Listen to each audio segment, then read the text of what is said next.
মশলাটাও ধর। আমাদের পাশে বাড়ি যে দত্ত কাকিমা আছে না, ওনাকে গিয়ে দিয়ে দিবি। বলবি মা শপিং মলে গেছিল, অফারে পেয়েছে, তাই তোমার জন্য নিয়ে এসছে কাকিমা। ঠিক আছে, যা গিয়ে দিয়ে আয়। ঠিক আছে মা, আমি এক্ষুনি দিয়ে আসছি। ও কাকিমা, কাকিমা আমার মা শপিং মলে অফারে পেয়েছিল, তাই জন্য তোমার জন্য নিয়ে এসেছে মশলাগুলো। এই না, মিষ্টির মা কত ভালো, আমার জন্য কত ভাবে। আমার জন্য মশলা নিয়ে এসছে, আমার বাড়িতেও ফল আছে।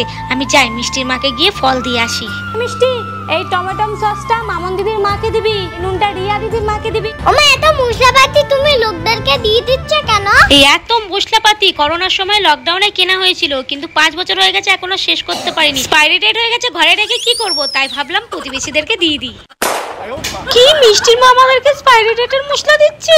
ফল মল কিছু দেবো না, নিয়ে চলে যাই বাড়ি।